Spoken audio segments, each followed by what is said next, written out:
So I just want to share that I just came back from a Tupperware award trip, and there's lots of shenanigans that go on when you go on these trips. So if you haven't earned a trip yet, you need to. Okay, it's great to earn the gift certificates to go on award things, but if you can go on an award trip from Tupperware where they actually, I got to meet Peter and Doug is there and the regionals are there, and uh, uh, my favorite part of the shenanigans is all the side things that go on, the after party stuff, where you actually get to talk to top leaders, people that are making it happen.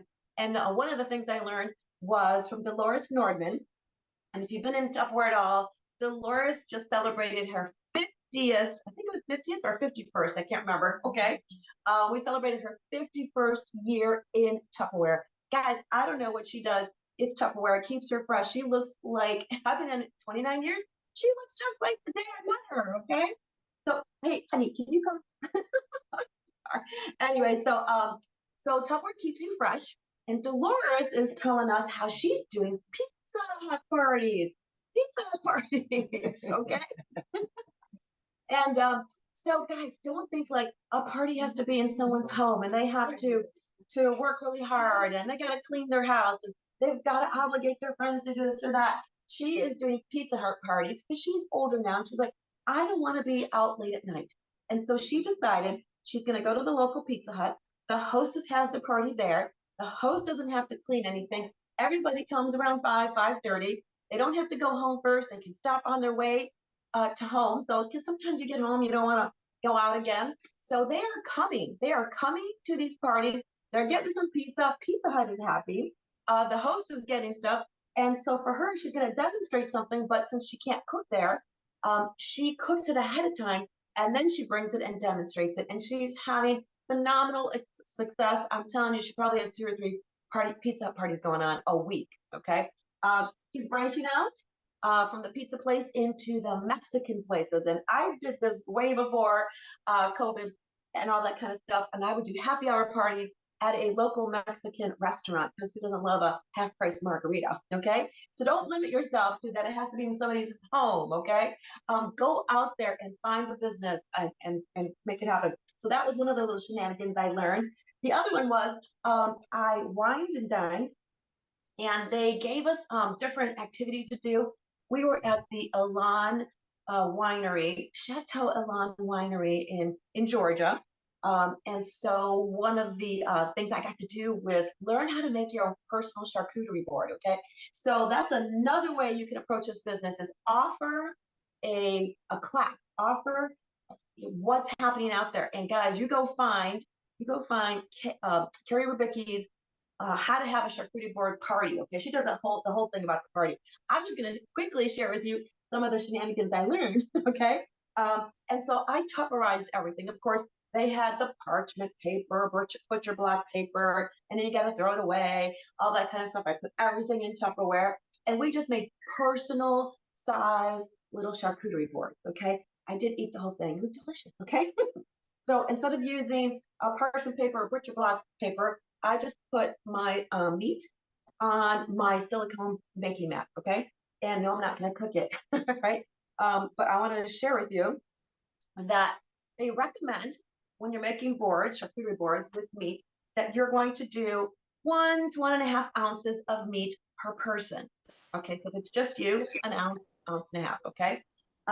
You're going to add about 2 ounces of cheese. That's about the ratio. 2 ounces of cheese, an ounce of meat, or an ounce and a half of meat. Okay, depending on your people that you know is going to be eating. Okay, if they're meat lovers.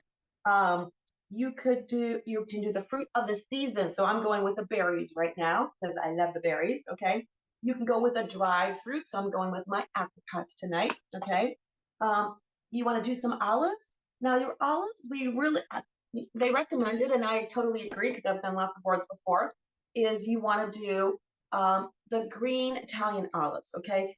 They're much firmer. If you do Mediterranean olives or Greek olives, they're a little mushy and the texture's just not right. Anyway, these are going to stay nice and firm for you, okay? So I love the green olives. And then maybe Oh, some nuts. Okay, now you could get. Now we were in Georgia, because you guys know that pecans. That's Georgia. Okay, pecans are amazing down there. However you say it, Reamer South or whatever. But I'm just using regular pecans. But they actually had the sugar coated brown sugar candied pecans that were grilled. I mean, grilled.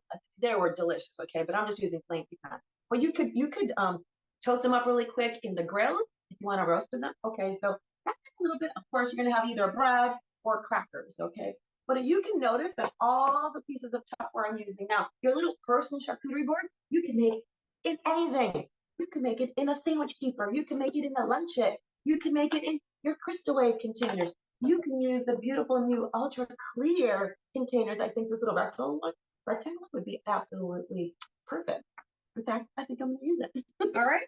So, and of course, we have our cheese boards that you can make them. You can make them in the large snack store if you want to make a little bit bigger party size.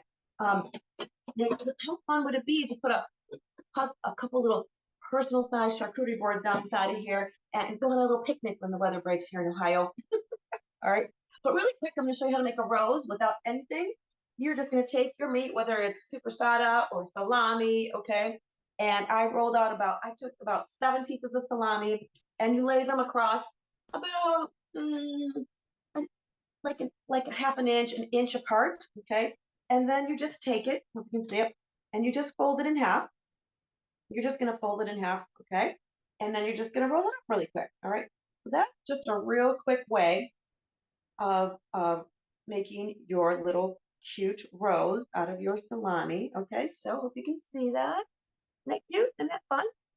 And so to start your charcuterie board, you're going to start with the cheeses. Now, the beauty of charcuterie boards is you don't like the way it looks, then you move it.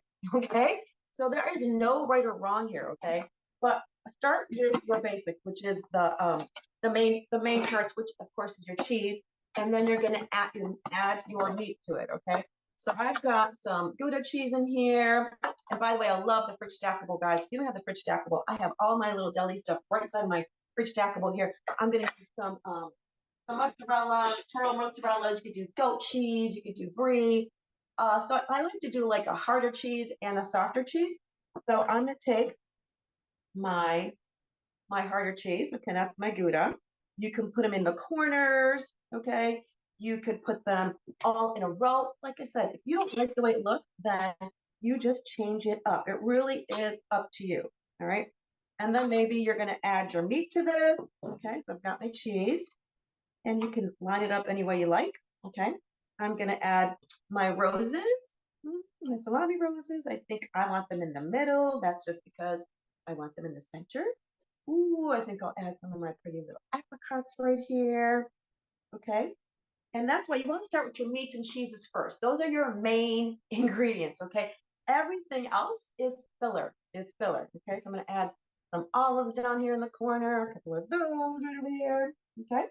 Ooh, let's do some of these pecans, and you can make them all over. I'm gonna do the berries. You're gonna add the color to this, the strawberries.